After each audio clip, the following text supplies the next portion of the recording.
but and I'm just trying to find a comfortable position, and my sock is falling off. Oh my gosh. Everything is uncomfortable.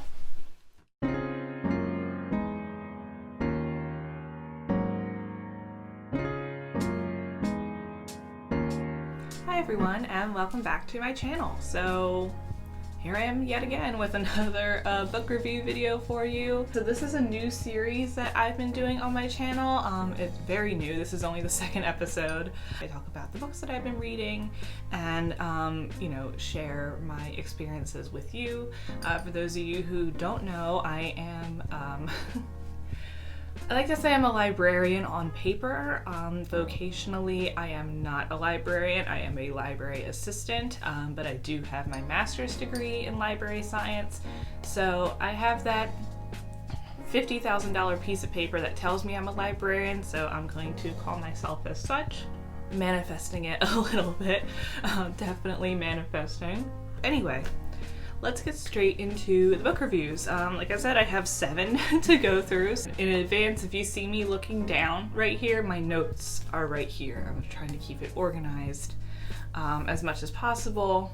These are all books that I read in March, and half of the books that I read in March have actually been on my to-be-read list for several years. And I actually all got them, or the majority of them, at the same place, and I will or the same general place, and I will talk to you a little bit about that as the video goes on.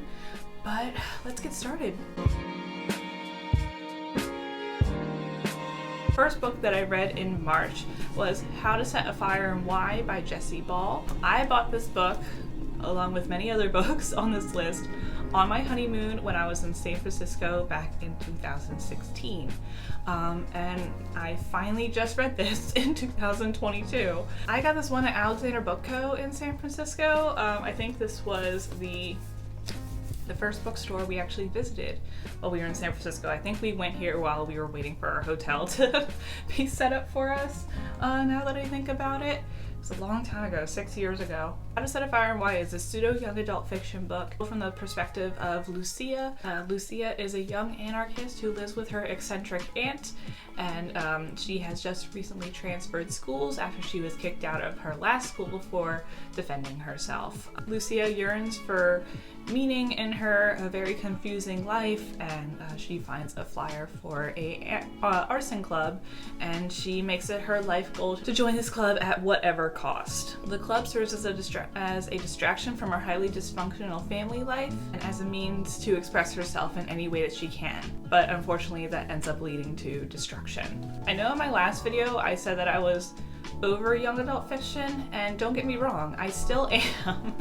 I am pretty much over young adult fiction, but remember, I bought this book 6 years ago.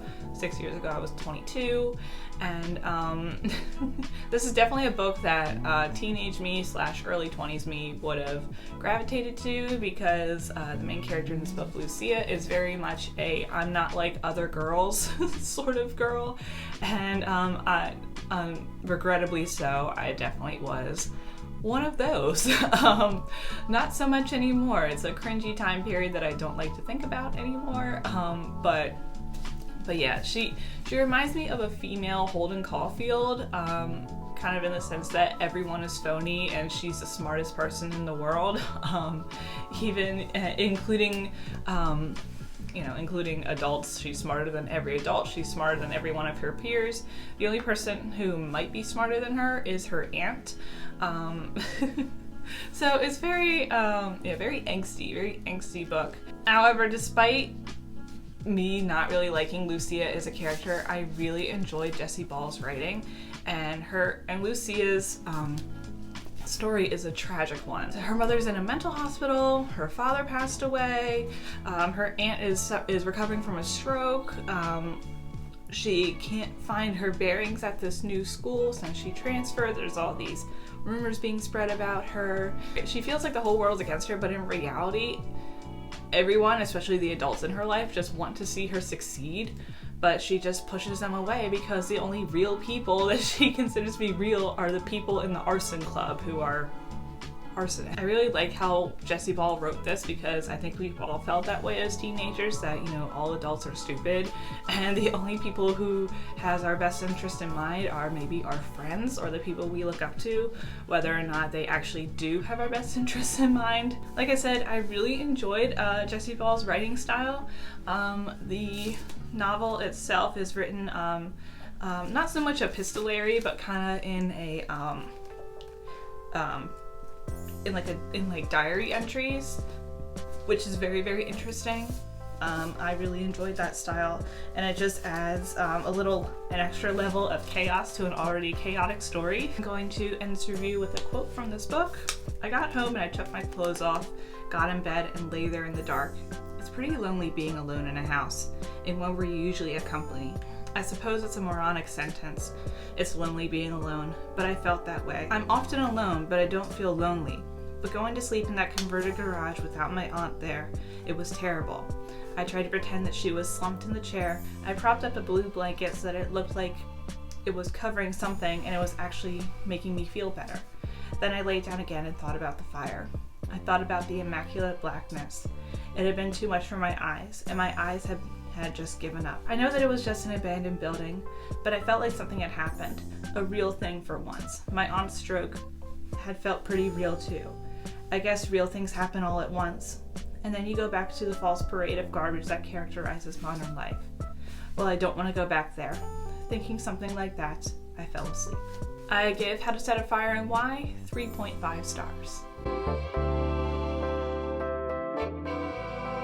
The second book that I read this month is The Girls by Emma Cline, and wow. This was another book that I picked up while I was on my honeymoon in San Francisco, and I feel like the blurb says it all as to why I picked it up, so I'm gonna read it from my notes here. Northern California during the violent end of the 60s. At the start of summer, a lonely and thoughtful teenager, Evie Boyd, sees a group of girls in the park and is immediately caught by their freedom, their careless dress, their dangerous aura of abandon. Soon Evie is enthralled with Suzanne, a mesmerizing older girl, and is drawn into the circle of a soon-to-be infamous cult and a man who is its charismatic leader. Hidden in the hills, their sprawling ranch is eerie and rundown, but to Evie it is exotic, thrilling, charged, a place where she feels desperate to be accepted. As soon as she spends more time away from her mother and the rhythms of her daily life, and as her obsession with Suzanne intensifies, Evie does not realize that she is coming closer and closer to an unthinkable violence, to that moment in a girl's life where everything can go horribly wrong. I mean, you read that blurb in a bookstore in Haight-Ashbury, and how do you not pick that book up and bring it home with you? This book jumps back and forth between Evie Boyd when she was a teenager and current day Evie Boyd as she grapples with what her life has become following a very tumultuous summer in her life. And like, you know, this whole book takes place over one summer, but it feels like forever. Like, you really get sucked into this story. The story itself is incredibly dark, to say the least. I will be putting content warnings at the end of this review in particular, because it was really gut-wrenching and very disturbing stuff. But again, like, it's fiction, but it reads like a memoir. It's very, very intense, and it feels so real, and that's like something amazing that Emma Cline can do with her writing. That, yeah, it makes it it feels like you're reading a memoir as opposed to a fictional story. And Emma Cline writes for this 14-year-old girl, Evie Boyd, so well.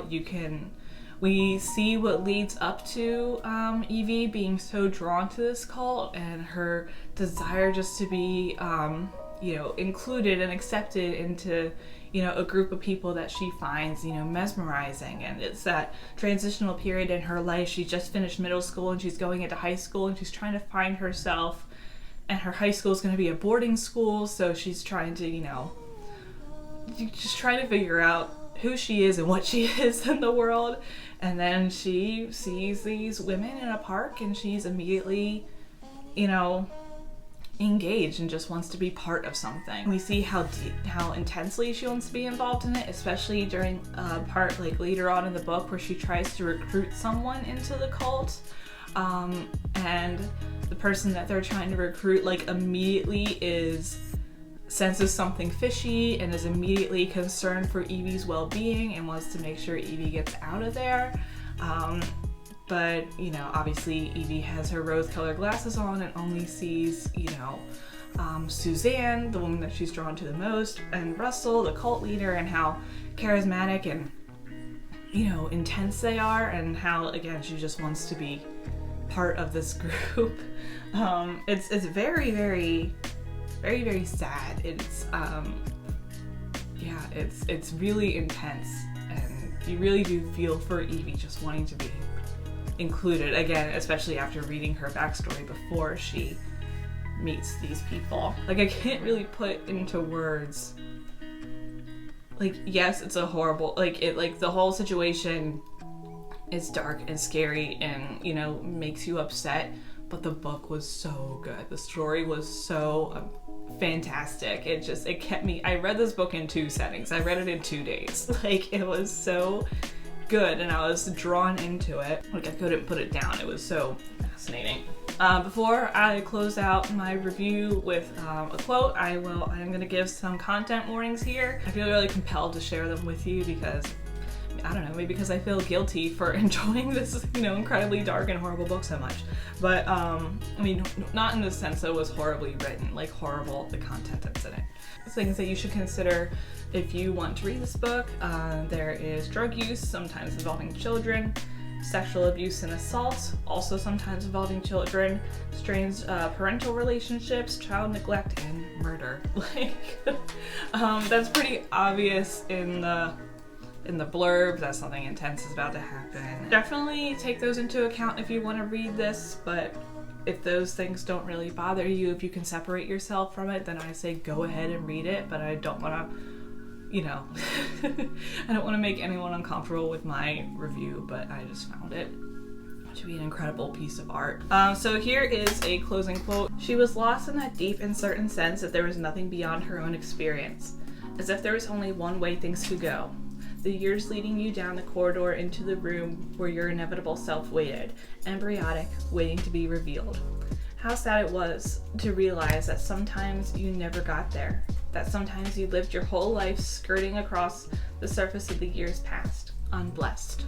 I give Emma Cline's The Girls 4.5 stars. In March, I read Circe by Madeline Miller. This is the second Greek mythology retelling that Madeline Miller has written, and it is just fantastic. It is amazing. Madeline Miller also wrote Song of Achilles, which I read back in, was it January? No, I read back in February, and I just love that story so much. It was amazing. Madeline Miller is a fantastic storyteller, and Circe blew Song of Achilles out of the water. I mean, just slightly more, just a little bit more. This is definitely a lot more adventurous and fantastical than Song of Achilles. Both are just amazing works of art, and I highly recommend that you read both Circe and the Song of Achilles if you want to get into Greek mythology retellings, because Madeline Miller's writing is just chef's kiss. It's chef's kiss. I can't describe it any better than that. There's a lot to get into with this one. This is almost a 400-page book surrounding Titan deity named Circe. She is the nymph daughter of the sun god Helios, and she is anything but spectacular, according to the Olympian gods and the other Titans.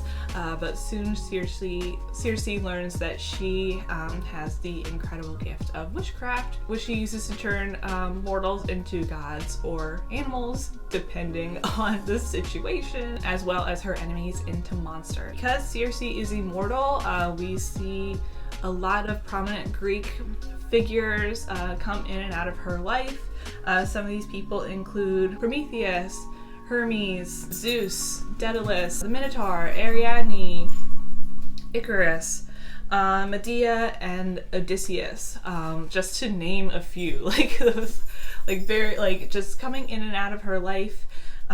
So incredibly fascinating, it really is. I love how Miller took us through all of that, you know, from the perspective of Circe, a immortal, and how she has been influenced by all these people in her life and how she has influenced them. The story of Circe is a fast-paced story of love and loss, and I love what the final sentence in the blurb has to say about her. To protect what she holds dear, Circe must summon her strength and choose, once and for all, whether she belongs with the god she is born from or the mortal she has come to love. Like, it's fantastic. It really is. You really do feel for Circe. You really do root for her throughout this whole story. She is the underdog amongst her siblings and amongst her aunts and uncles who are also titans and gods. It's just wonderful, wonderful stuff. And if you've already read Song of Achilles, why haven't you read Circe yet? You need to get this book immediately. Like, it is just, it's fantastic. And I didn't read this in 2 sections like I did my last book, but I think it only took me a week to read this one. But it's so good. Each page is just full of, it's just amazing. I just can't. It's a real page turner. It really is. Like, there's no boring section in this book at all. Like, it's fantastic. And of course, I did with Song of Achilles, I did refer to my husband and his knowledge of Greek mythology to confirm that it is obviously pretty accurate to the original stories, the original epics. And there were some things in here that I ended up texting my husband and being like, wait, I don't know, some things are just surprising, you know? It's like, oh, like, this was just okay. Like, to the ancient peoples, like, this is just okay, but, you know, I mean, like, it makes for an interesting story.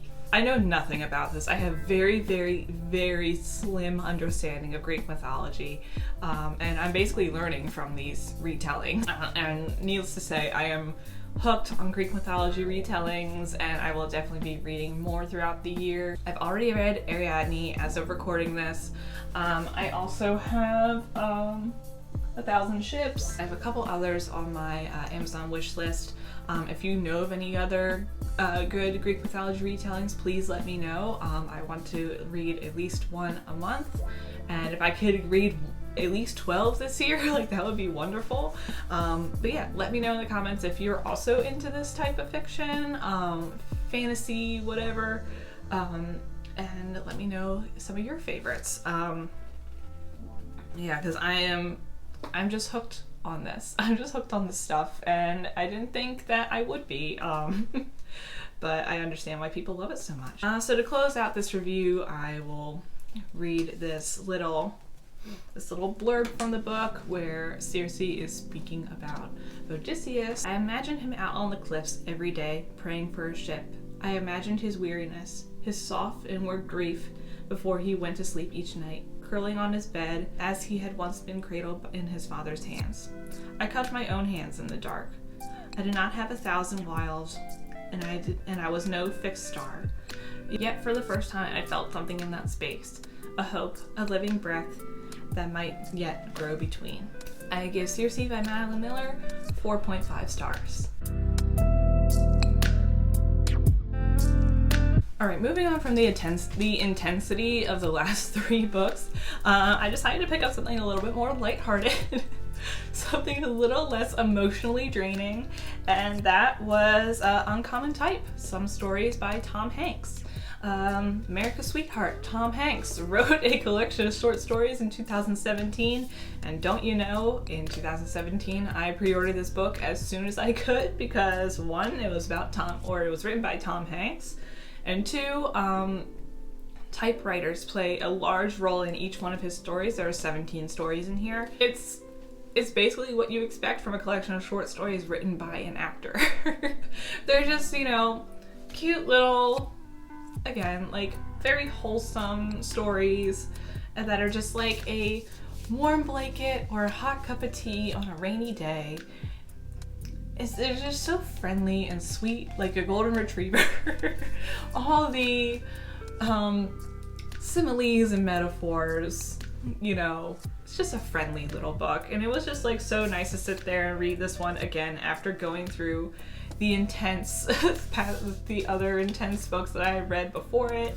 And yeah, it's just a fun little read. Like, I have nothing against this at all. Like, it's not, I don't know, like my cover in particular, like there was something wrong that happened with the cover. So like this little stuff is like off center, and it is on here too, but so sorry if that's distracting. It's distracting to me. I found this book to be like just cute. It was adorable. I mean, like, and I loved all the stories. The first story in here is probably my favorite without giving anything away.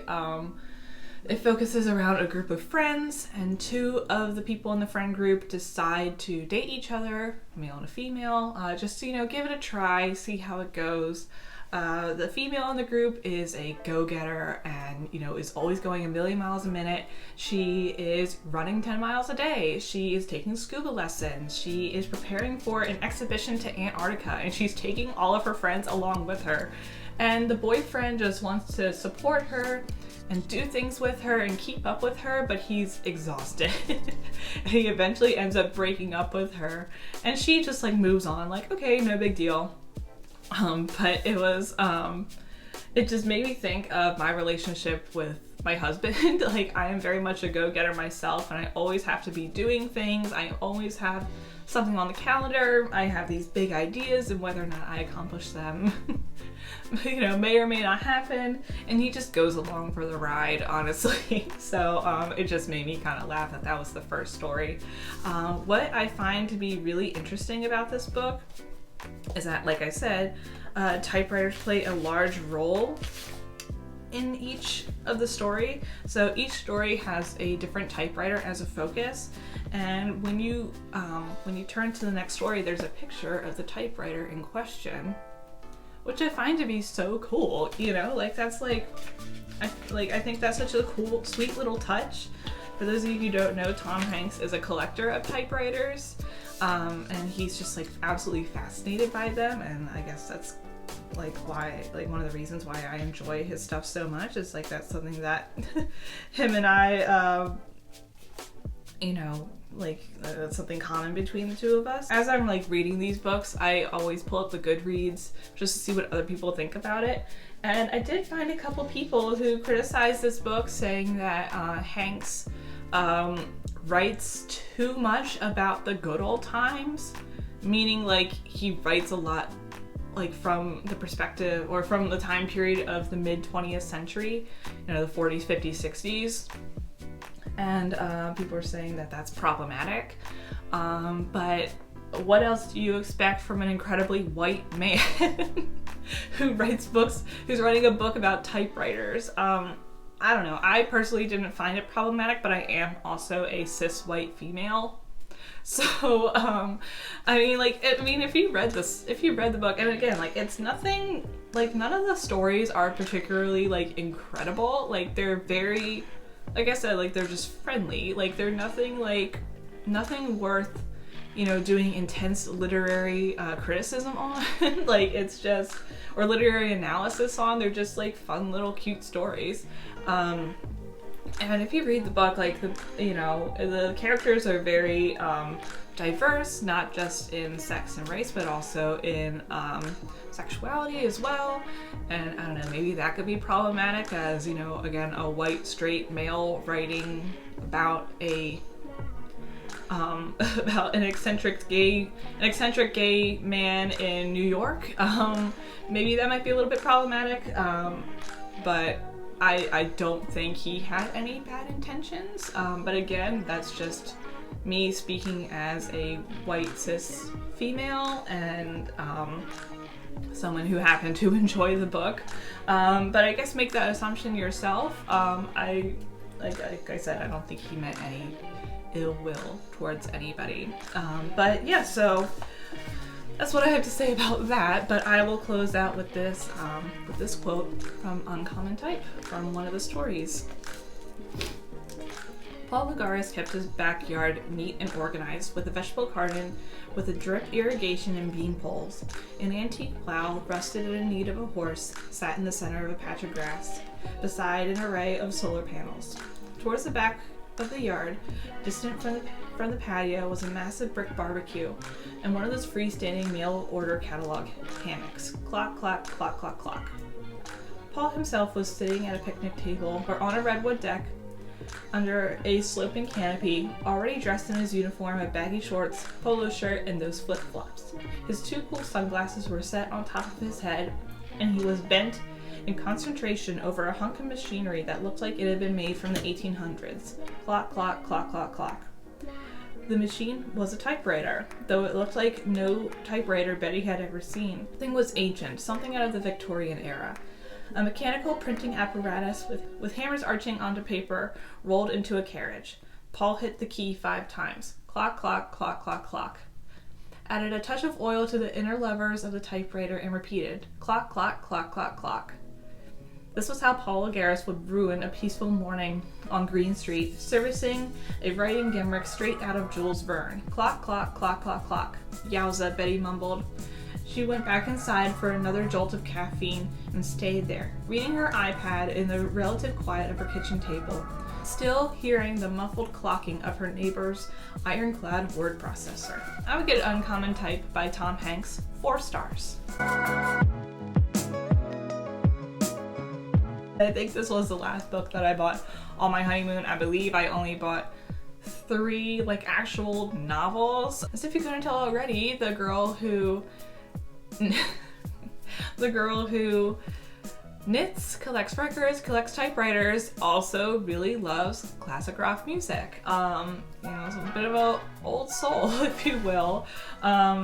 I try not to lean into it, but I accidentally do.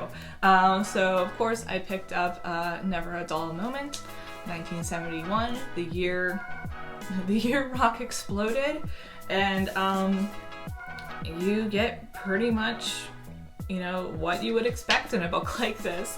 It talks mostly about the transition between the 60s and the 70s when it comes to rock music, and it is incredibly fascinating. It spends a lot of time talking about the Beatles breakup, which is just gut-wrenching for me. The Beatles are my favorite band by far, ever. Which isn't surprising, of course. I'm not like other girls, but the Beatles are my favorite band. But yeah, it's just incredibly fascinating. Even though it talks about the Beatles, the Rolling Stones are on the cover.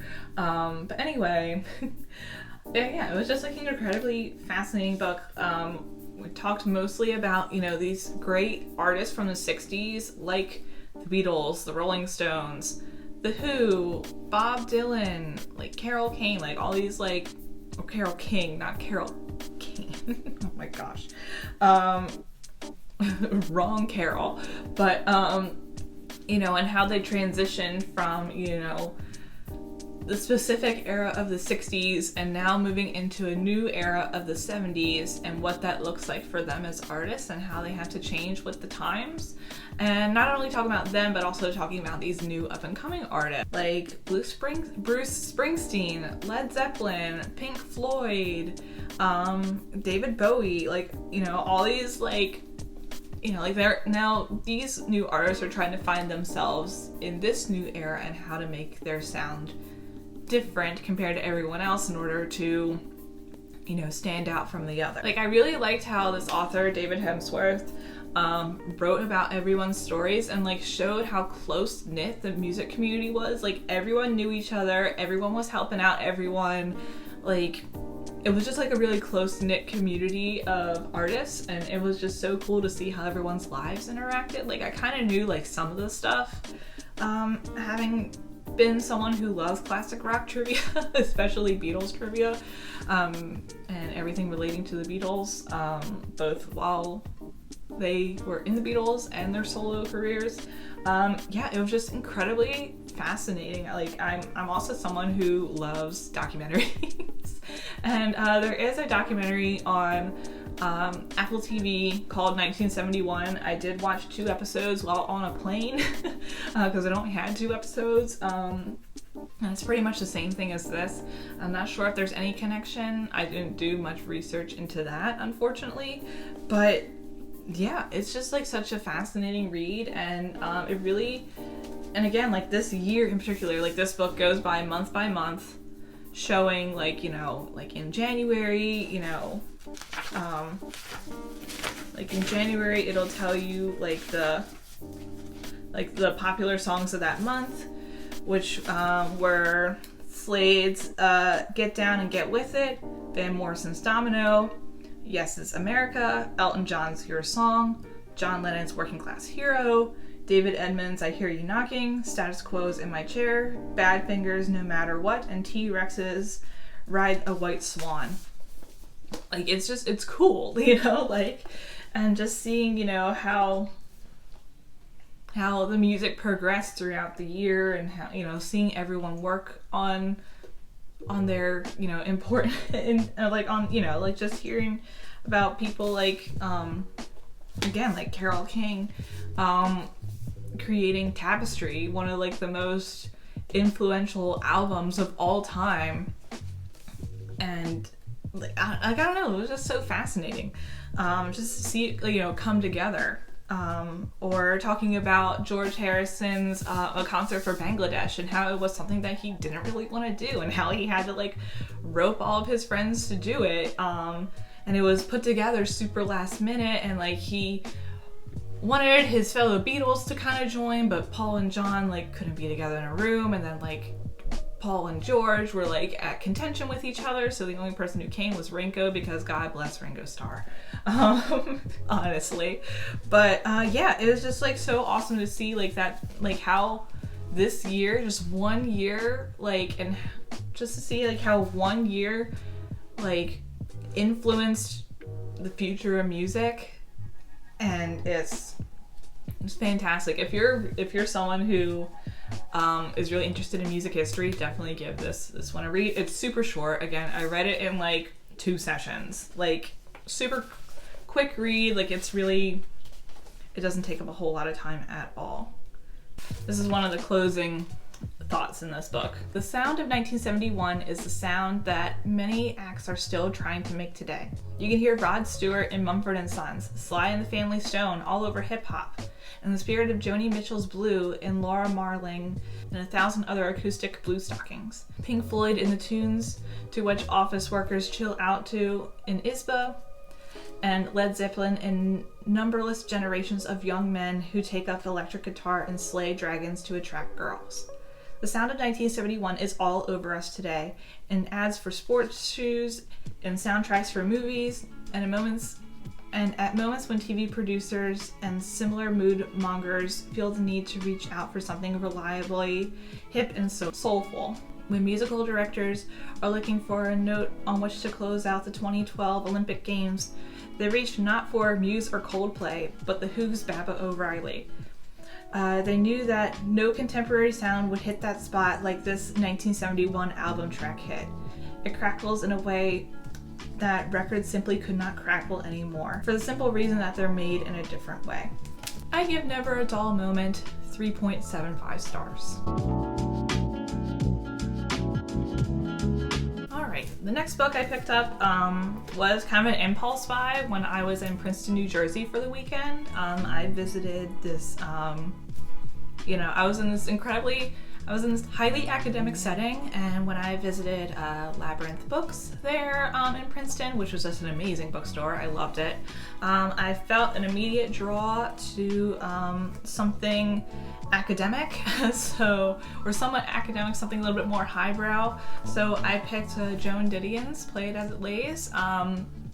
I've never read anything by Joan Didion. I honestly didn't know she existed until she passed away, which I guess is pretty awful that I knew nothing about her, yet everyone loves her writing so much. So I was like, you know what, I'll give her a shot. Like, this is one of her works of fiction, and it has a snake on the cover. What could go wrong with a snake on the cover? This one spoke to me, and I figured I would pick it up while I was there, and it's, it was a short little guy. I was like, I could, I'll give it a shot. Holy heck, I didn't know what I was getting into with this novel. wow, like I was blown away by this one. And now I'm excited to read more of her stuff. I'm just gonna read straight from my notes for this one. Play It As It Lays follows working actress Mariah as she endures the grief over her hospitalized daughter, the turmoil of being a working actress, her abusive relationship with her husband as well as her friends, and as well as a debilitating addiction to drugs and alcohol. Mariah, it's spelled like Maria. Mariah is crying out for help in her own way, not trying to cause any problems to her friends and family, but no one takes her seriously, and makes it clear to her that she is so much of a burden to all of them. Maria's condition gets worse as the novel progresses and ends in tragedy and misunderstanding. Do not read this book if you are depressed. And I say that kind of laughing, but don't read this book if you struggle with mental health. That is my content warning for you.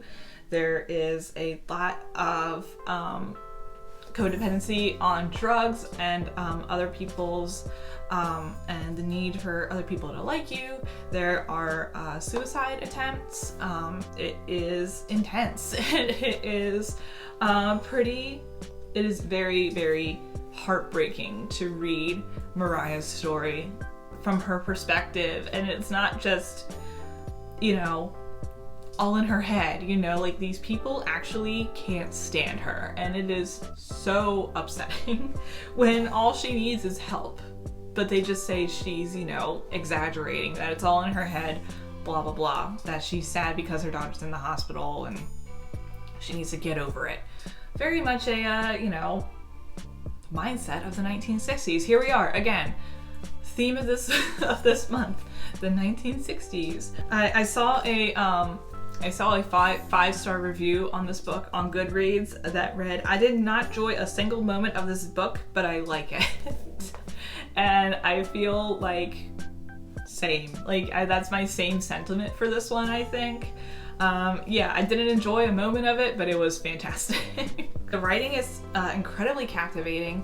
The descriptions of the settings are just wonderful. You really feel like you're there in Los Angeles, the Mojave Desert, Palm Springs. You feel like you're there. And perhaps I felt drawn to this because I just went to Southern California on vacation back in October, where I spent time in Joshua Tree and Palm Springs, so I could picture it in my head in an afternoon in Los Angeles.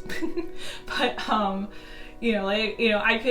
I could picture it all in my head, and I felt that was a little something extra for me. Didion does an amazing job writing from the perspective of someone with mental illness. This woman is absolutely just destroying herself, and you just want to reach into the book and save her from herself and from these horribly toxic people that she has surrounded herself by. Again, this was another book that I read in 2 sittings and I just couldn't put it down. I recommend it, but take those content warnings seriously. So here is a quote. "When I was 10 years old, my father taught me to assess quite rapidly the shifting probabilities on a craps layout. I could trace the layout in my sleep, the field here and the pass line all around, even money on the big 6 or 8, 5 for 1 on any 7. Always when I play back my father's voice, it is with a professional rasp. It goes as it leads, don't do it the hard way. My father advised me that life itself was a craps game. It was one of the 2 lessons I learned as a child. The other was that turning over a rock was apt to reveal a rattlesnake. As lessons go, those 2 hold up, but do not apply." I give Play It As It Lays 3.75 stars. The last book that I read in March was a Goodreads Choice 2020 winner, and that is The Vanishing Half by Britt Bennett. I have seen this book everywhere, and I just knew I had to read it. Everyone is saying such great things about it, so I had to pick it up for myself. And here is the blurb, because it's a very good summary. The Bing sisters will always be identical, but after growing up in a small southern black community and running away at age 16, it is not just the shape of their daily lives that is different as adults, but everything, their family, their communities, their radical identities. Many years later, one sister lives with her black daughter in the same southern town once she tried to escape, and the other secretly passes for white. And while her white husband knows nothing of her past. Still, although separated by so many miles and just as many lies, the fates of the twin sisters remain intertwined. What will happen to the next generation when their daughter's storylines intersect? Weaving together multiple strands of generations, The Vanishing Half is at once a riveting family story and a brilliant exploration of the American history of passing. Looking well beyond the issues of race, it considers the lasting influence of the past as it shapes a person's decisions, desires, and expectations. Wow. Wow. Yeah, when I first read the summary, I immediately thought of novella Passing by Nella Larson. That was a book that I read back when I was in African American literature class, and it was a fantastic novel. I thought it was that was a phenomenon that I was unaware of, and it absolutely makes sense as to why it was appealing to abandon your identity for an identity that is less dangerous and that can serve you more, especially during the 20th century, where this was written about quite often. Again, if you can't tell, I am a cis white woman and I can't really speak on things like this, whether it is right or wrong. Obviously, that is not my decision to say whether that is morally right or wrong to do, but I can absolutely understand why. I really do. Like, I'm not trying to discredit anyone who did that or does that. I completely understand, because we live in an absolutely broken world and a broken country at that, and where white people, especially straight white people, live a much more privileged life than literally anyone else in this country. I will say though, this has nothing to do with the theme. While I found the theme of the book so incredibly interesting and so incredibly deep and thought-provoking, the story itself, I actually found myself bored in a lot of places, in big sections. There were parts of the book where I just found myself really engaged in and couldn't put it down, but there were other parts where I just felt myself, not really being as much engaged with it. I felt like the book could have been a little shorter. But again, that's just me. That's my own reading preferences. I'm not going to discredit that this book is good, and I understand, like, again, the themes are incredible, thought-provoking, sad, tragic, it's good, but the story itself that is centered around this is, it was fine. It was okay. I felt that the novel Passing was a better story than this one. Again, nothing against Britt Bennett, nothing against the themes, nothing against the idea. It was just the story itself I was not too thrilled about. It didn't get me engaged with like I thought it was going to. You know what I mean? I still give it an average rating. I still, but like I expected so much more, but it was average. It didn't exceed my expectations. But I will close out this little review with a quote from the book. She had imagined more than once telling her daughter the truth about Mallard, about Desiree, and New Orleans. How she had pretended to be someone else because she needed a job, and after a while pretending became reality. She could tell the truth, she thought, but there was no single truth anymore. She had lived a life split between two women. Each real, each a lie. I've just always been this way, Stella said. I'm not like you, open. It is a good way to be, but I hope you stay that way. She handed her daughter a sheet of shelf paper, and Kennedy smiled. I don't know how to be any other way, she said, but what do I have to hide? I give The Vanishing Half 3.5 stars. Holy heck, that was a lot of books to get through. I hope you found this book review to be entertaining and informative. Let me know if any of these books stick out to you, and if you plan on reading any of them, or if you have read any of these and have different opinions on mine, or want to expound further on my thoughts on these books. I would love to hear about it. Definitely be active in the comments.